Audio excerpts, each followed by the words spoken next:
باقی جہاں تک فلسطین کا معاملہ، کشمیر کا معاملہ، فلاں کا معاملہ، ان معاملات کے بارے میں اچھی طرح سمجھ لیجئے کہ ایک نقطہ نظر یہ ہے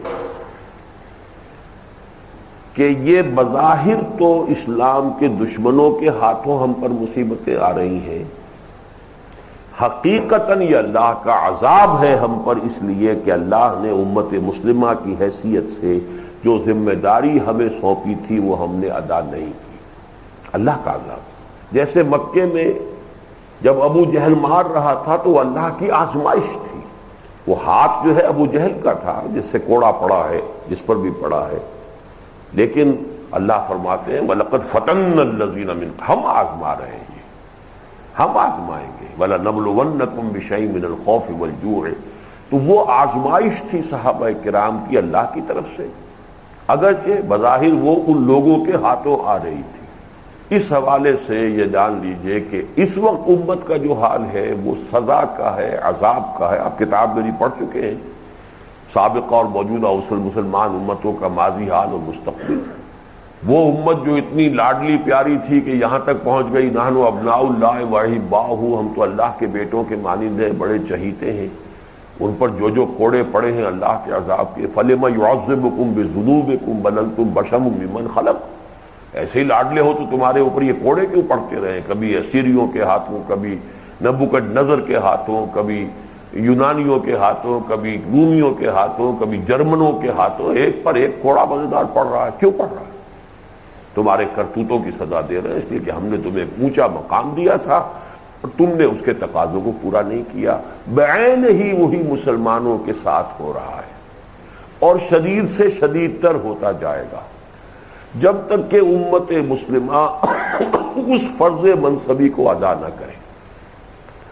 اور اس فرض منصبی کا منیمم تقاضا یہ ہے کہ کم سے کم ایک ملک دنیا میں سائزیبل ایسا ہونا چاہیے کہ جس میں وہ اللہ کے دین کو قائم کر کے دنیا کو دکھا سکیں یہ ہے اللہ کا دین، صحیح نمائندگی کر سکیں روئے ارضی پر اللہ کی، ورنہ وہ مس ریپرزینٹ کر رہے ہیں اللہ کو اور اس کی جرم کی سزا جو ہے انہیں مل رہی ہے۔ جن لوگوں کی سمجھ میں یہ بات آ گئی ہو وہ تو اپنی ساری توانائی، ساری قوتیں، سارے اوقات جو بھی ہیں، ہر شخص کا اپنا دھندا ہے، اپنے بال بچوں کا پیٹ بھی پالنا ہے، اپنے بھی کچھ ضروریات ہیں، اس سے جو بھی وقت بچاتا ہے یا جو بھی سرمایہ بچاتا ہے، اب اس کی انویسٹمنٹ کہاں کرے گا؟ جس کی سمجھ میں یہ بات آ گئی ہے وہ تو اور کہیں اس کو خرچ نہیں کرے گا سوائے اس کے کہ اسی طرح کا انقلاب برپا کر کے کسی جگہ پر، اس لیے کہ اس کے بغیر کوئی امکان ہی نہیں ہے کہ اللہ کے عذاب کا سلسلہ جو ہے وہ کہیں ختم ہو جائے۔